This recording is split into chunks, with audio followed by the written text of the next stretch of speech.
Okay, the first one is a poem by Mary O'Gorman, which she sent me a copy of. The photograph. I searched the photograph often, looking for something unnoticed, so that for one split second, you live. That was Mary's poem. And the second one is a translation from Rainer Maria Rilke. He's an Austrian poet. A billion stars go spinning through the night, blazing high above your head, but in you is a presence that will be when all the stars are dead. Calling the Kettle by Dennis O'Driscoll. No matter what news breaks, it's impossible to think straight until the kettle has been boiled. The kettle with its metal back, strong enough to take the strain, shoulders broad enough to cry on, plump as the old grandmother in her woolen layers of skirts, who is beyond surprise or shock, who knows the value of allowing tears to flow, of letting off steam, of wetting the tea, and her hand patting your cheek, insisting, as she prevails on you to sit and drink, that things could have been much worse. Thank you. This poem is called What We Learned at Laureate by Audrey Malloy. Nothing useful, like how to apply fake tan with a sports sock for an even finish, or the way to separate mascara-clocked eyelashes with the stem of your earrings.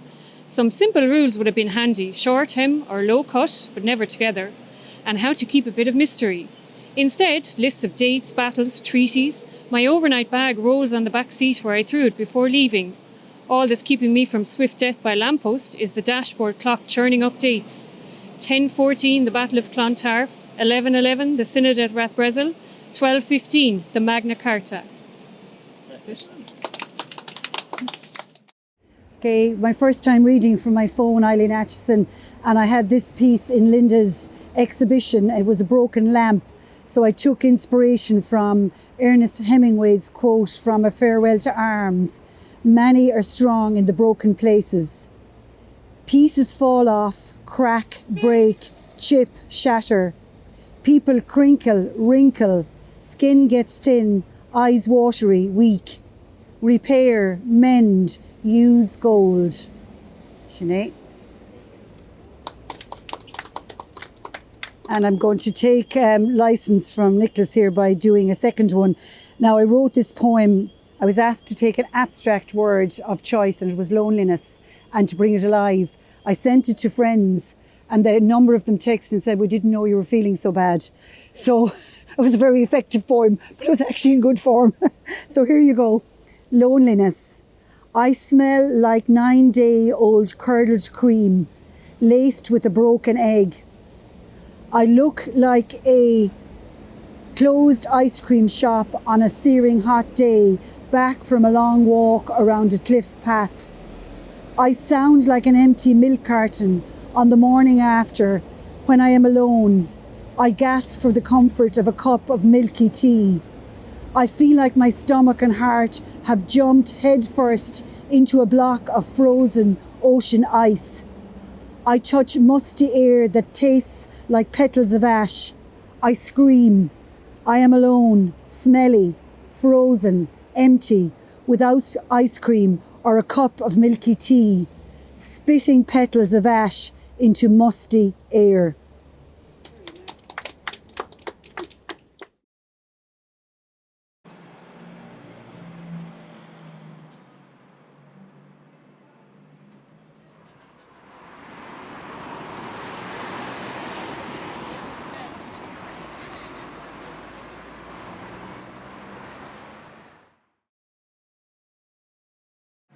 Breakfast by Roisin Kelly. How to know someone. Watch as she prepares her breakfast. The dry brown snow of cinnamon into porridge. Toast buttered right to the edges and cut into triangles, the way it would have been done for her by someone she had loved once. She spoons coffee into the pot, hesitates, adds another half spoonful. Every morning she dips her nose to the bag of grounds, and if she then holds it towards you, she is trying to find out if the rich musk will stir your own memories of long-gone cafes, old lovers, and you must smile. The Mother by Padraig Pearse. I do not grudge them. Lord, I do not grudge my 2 strong sons I have seen go out to break their strength and die. They and a few, in bloody protest for the glorious thing. They shall be spoken among their people, and their generations shall remember them and call them blessed. But I will speak their names to my heart in the long nights, the little names that were familiar once around my dear heart. Lord, thou art hard on mothers. We suffer in their coming and their going, and I grudge them not. I weary for the long sorrow. And yet I had my joy. My sons were faithful, and they fought. Thank you. Filiocht I Carrick, Corridors agus crack, Dóntá fléir Shroidena, Sipadóracht agus Siamsíocht, Eileen agus Óráid, Taspóintas agus Teagas, Shrán a haun ag réic a héasca féin seandrathid hána blianta, Caisleán brodúil darúil ag Farrell fós an úsáring, Tacaíocht agus smolla a hagan go héasca, Talan agus fuineh ag bora an Neoclás, Óg agus éasa ag cóbrú le chéile a chur Eileen a ráis I grílár an bhaile seo. Molla le bronna a bheocan an bhríthar bheo sa bhaile beag seo. Carrick, berbua de hir.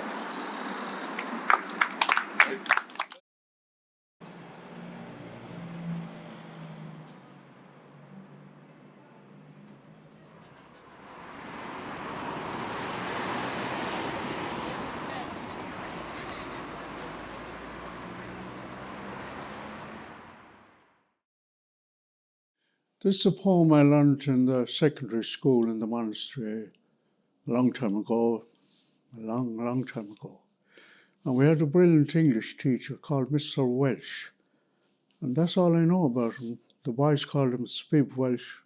I don't know why, now tell the truth, but he influenced us an awful lot. And I met some pupils, some classmates of mine in later years, and they told me how much he influenced them too. The poet is Percy Bysshe, I think it's pronounced, Shelley.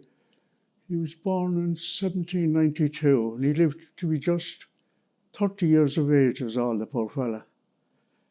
The poem is about conquerors and emperors and their empire that eventually crumble and fade away and leave ruins that the archaeologists poke at.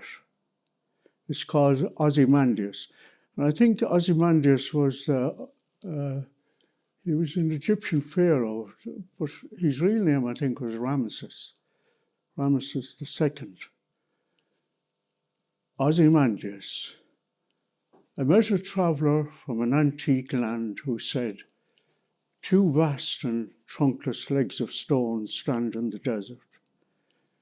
Near them on the sand half sunk, a shattered visage lies, whose frown and wrinkled lip and sneer of cold command tell there is sculpture well those passions red, which yet survive stamped on these lifeless things, and the hand that mocked them, and the heart that fed. And on the pedestal these words appear. My name is Ozymandias, King of Kings. Look on my works, ye mighty, and despair. Nothing beside remains, nothing. Around the decay of that colossal wreck, boundless and bare, the lone and level sands stretch far away.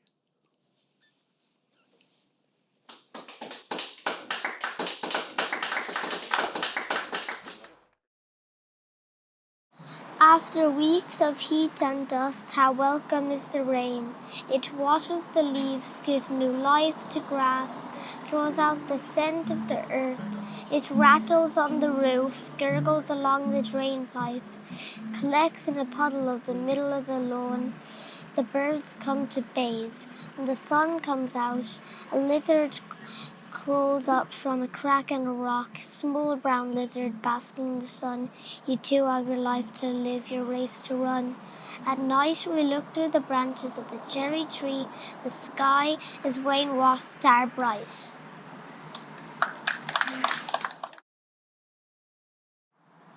The salmon. Above the old bridge, beyond the salmon weir, near the place where sea meets river, a wall paved with names. Paor, Welsh, Robinson, Callahan, and other river people. I can still see their faces as I look up through the shimmer of flow, their bodies bent over cots, hands drawing in the net after it's snapped shut. High above them, the town clock, crowned with a salmon of bronze. Its eyes drift over the spine of Main Street, past the Bombay, Hearns, Meanies, Bourke's, the Carrick, down through medieval lanes, along silent quays, into flood and ebb and flood.